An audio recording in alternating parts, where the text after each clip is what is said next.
తెలంగాణ రాష్ట్ర ముఖ్యమంత్రిగా ఆ స్థానంలో కూర్చున్నటువంటి వ్యక్తి ఆ స్థాయికి తగ్గట్టు కాకుండా హోదాను మరిచి ముఖ్యమంత్రి పదవికి ఉన్నటువంటి ఆ పరపతిని మరిచి ఒక బజారు మనిషిలాగా ఒక ఆకురౌడి మాదిరిగా ఒక చిల్లర మనిషిగా మాట్లాడుతున్నటువంటి తీరు నిజంగా తెలంగాణ సమాజం చూసి అందరూ కూడా అసహించుకుంటా ఉన్నారు.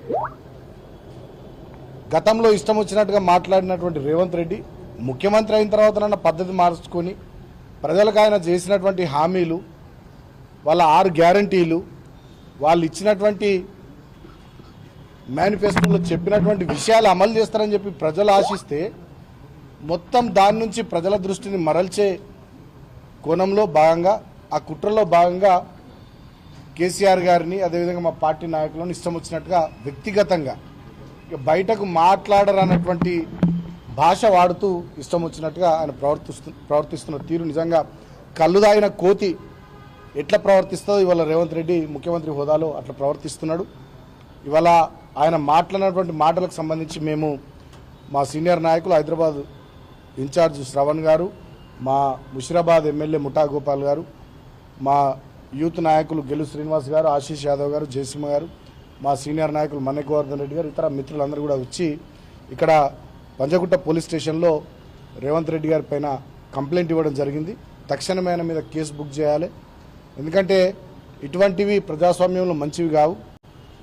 ఎక్కడో ఏదో సందర్భంలో ఎప్పుడో మాట్లాడిరంటే, ఏదో ఆవేశంలో మాట్లాడిరంటే ఏదో అనుకుంటారు ప్రజలు. కానీ ప్రతీది కావాలని చెప్పి ఉద్దేశపూర్వకంగా మొన్న హరీష్ రావు గారి మీద మాట్లాడారు వైరాస్ సభలో, అదేవిధంగా కేటీఆర్ గారి మీద మాట్లాడారు నిన్న మొన్న, మళ్ళీ ఈరోజు కేసీఆర్ గారి మీద. అంటే ఉద్దేశపూర్వకంగా కావాలని చెప్పి రుణమాఫీ నుంచి ప్రజల దృష్టిని మరల్చాలని, ప్రభుత్వం ఆ విషయంలో ఫెయిల్ అయింది కాబట్టి ప్రజలు దాని గురించి మాట్లాడుకోకుండా వాళ్ళ రైతులంతా రోడ్డెక్కుతున్నారు. కాంగ్రెస్ వాళ్ళు కనబడితే వాళ్ళ లాగులు వలగొట్టే పరిస్థితి ఉన్నది. కాబట్టి ఇటువంటి పరిస్థితి నుండి బయటపడడానికి, ప్రజల దృష్టిని మరల్చడానికి 49,000 కోట్ల రుణమాఫీలో 17,000 కోట్లు చేసినామని చెప్పి దాంట్లో కూడా ఇవాళ డిప్యూటీ సీఎం బట్టి విక్రమార్క గారు చెప్పిన దాని ప్రకారం 7,500 కోట్ల రైతుల ఖాతాల్లో పడ్డాయని చెప్పి వారే స్వయంగా చెప్పినారు. కాబట్టి వీటన్నిటి నుంచి ప్రజల దృష్టి మరల్చాలంటే కేసీఆర్ను తిట్టాలి, కేటీఆర్ను తిట్టాలి, హరీష్ గారిని తిట్టాలనే ఒక చిల్లర ప్రయత్నం రేవంత్ రెడ్డి చేస్తూ ఉన్నాడు. దీన్ని అటెన్షన్ డైవర్షన్ పాలిటిక్స్ అంటారు. తెలంగాణలో ఇవాళ అది చేస్తూ ఉన్నటువంటి రేవంత్ రెడ్డికి తగిన రీతిలో బుద్ధి చెప్పడానికి తెలంగాణ ప్రజలు సిద్ధంగా ఉన్నారు. ఆనాడు ఈయన ఎన్నడూ కూడా తెలంగాణ ఉద్యమంలో లేడు. తెలంగాణ రాష్ట్రం కోసం కేసీఆర్ గారి నాయకత్వంలో మేము పోరాటం చేస్తున్న సందర్భంలో ఈయన చంద్రబాబు నాయుడు పక్కన ఉన్నాడు. సమైక్యవాదానికి మద్దతు ఉన్నాడు రేవంత్ రెడ్డి. కరీంనగర్ గడ్డ మీదకి రైఫిల్ పట్టుకొని ఉద్యమకారుల మీదకి పోయినటువంటి చరిత్ర రేవంత్ రెడ్డిది. ఆనాడు ఎమ్మెల్సీగా ఎమ్మెల్యేగా ఉన్నప్పటికీ ఒక్కనాడు కూడా తెలంగాణ కోసం తన పదవికి రాజీనామా చేయనటువంటి వ్యక్తి రేవంత్ రెడ్డి. అటువంటి పచ్చి తెలంగాణ వ్యతిరేక భావంతో ఉన్నటువంటి రేవంత్ రెడ్డి ఇవాళ తెలంగాణ సచివాలయం ముందు గతంలోనే మా ముఖ్యమంత్రి గారు, మా ప్రభుత్వం ఉన్నప్పుడు కేసీఆర్ గారు ఆనాడు నిర్ణయం తీసుకున్నారు. అమరజ్యోతికి తెలంగాణ సచివాలయానికి మధ్యలో ఉన్నటువంటి ఖాళీ స్థలంలో తెలంగాణ తల్లి విగ్రహాన్ని పెట్టాలని చెప్పి నిర్ణయం తీసుకోవడం జరిగింది. అప్పుడు ఉన్నటువంటి చీఫ్ సెక్రటరీ గారే శాంతి కుమార్ గారు ఇప్పుడు కూడా చీఫ్ సెక్రటరీ ఉన్నారు. అప్పుడు ఉన్నటువంటి చాలా మంది అధికారులు ఇప్పుడు కూడా అధికారులు ఉన్నారు. అప్పుడు మేము చేయించిన డిజైన్ కానీ, రూపొందించినటువంటి మ్యాప్ కానీ, ఈ వివరాలన్నీ వాళ్ళకు కూడా తెలుసు. అయినప్పటికీ కూడా కావాలని చెప్పి తెలంగాణ అస్తిత్వమే ఇష్టం లేనటువంటి వ్యక్తి రేవంత్ రెడ్డి. కాబట్టి కావాలని చెప్పి అక్కడ రాజీవ్ గాంధీ గారి విగ్రహాన్ని పెట్టడం ద్వారా ఏదో రాహుల్ గాంధీ మెప్పు, సోనియా గాంధీ మెప్పు పొందాలనేటటువంటి చిల్లర ప్రయత్నాలు చేస్తూ ఉన్నాడు. కానీ మేము అడుగుతా ఉన్నాం మీ మీడియా ద్వారా, నువ్వు రాహుల్ గాంధీ మెప్పు, సోనియా గాంధీ మెప్పు పొందాలని ప్రయత్నం చేస్తున్నావు, కానీ మరి తెలంగాణ ప్రజల మెప్పు వద్దా నీకు? తెలంగాణ ప్రజల ఓట్లు వద్దా నీకు? తెలంగాణ ప్రజల మనసులో నీకు స్థానం వద్దా? ఆనాడంటే సమైక్యవాదానికి వత్తాసు ఉన్నావు. ఇవాళ నీ కాలం కలిసి వచ్చి నువ్వు ఇలా ముఖ్యమంత్రి అయిన తర్వాత కనీసం ముఖ్యమంత్రి తెలంగాణ కుర్చీలో కూర్చొనైనా తెలంగాణ ప్రజల మెప్పు పొందే విధంగా నువ్వు ప్రవర్తించాలి. కానీ ఇవాళ మళ్ళీ ఢిల్లీకి గులాంగిరి చేసే విధంగానే నువ్వు ప్రవర్తిస్తున్నటువంటి తీరు తెలంగాణ సమాజం గమనిస్తూ ఉంది. ఇవాళ హరగోపాల్ గారితో సహా చాలామంది తెలంగాణ మేధావులు, కవులు, కళాకారులు, రచయితలు, ప్రొఫెసర్లు, రిటైర్డ్ ప్రొఫెసర్లు, లాయర్లు, డాక్టర్లు సుమారు ఒక 200-300 మంది ఒక బహిరంగ లేఖ రాహుల్ గాంధీ గారికి ఈ విషయంలో రాయడం జరిగింది. సో ఇప్పటికైనా భేషజాలకు పోకుండా అక్కడ రాజీవ్ గాంధీ విగ్రహాన్ని పెట్టాలనేటటువంటి ఆలోచనను విరమించుకోవాలి. ఇప్పటికే మా పార్టీ వర్కింగ్ ప్రెసిడెంట్ కేటీఆర్ గారు స్పష్టంగా చెప్పినారు.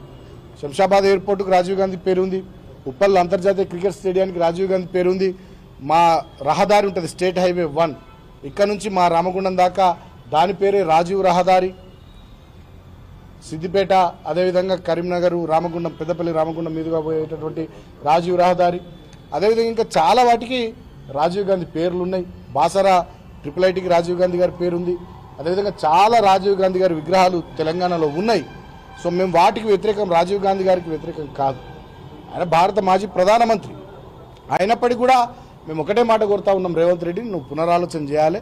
తెలంగాణ అస్తిత్వాన్ని, తెలంగాణ ఆత్మగౌరవాన్ని, తెలంగాణ యొక్క సంస్కృతి సంప్రదాయాలను కించపరిచే విధంగా నువ్వు అక్కడనే ఖచ్చితంగా కాదు కూడదు, సచివాలయం ముందే, అమరజ్యోతి ముందే నువ్వు రాజీవ్ గాంధీ విగ్రహం పెడతా అంటే ఖచ్చితంగా రాబోయే రోజుల్లో వచ్చేది మళ్ళీ ప్రజల ఆశీర్వాదంతో ఖచ్చితంగా మా ప్రభుత్వం వచ్చిన తర్వాత రాజీవ్ గాంధీ విగ్రహాన్ని అక్కడి నుంచి వేరే చోటికి మీ గాంధీ భవన్కో ఎక్కడికో తరలిస్తాం. ఖచ్చితంగా దాంట్లో మేము వెనుకకు పోం.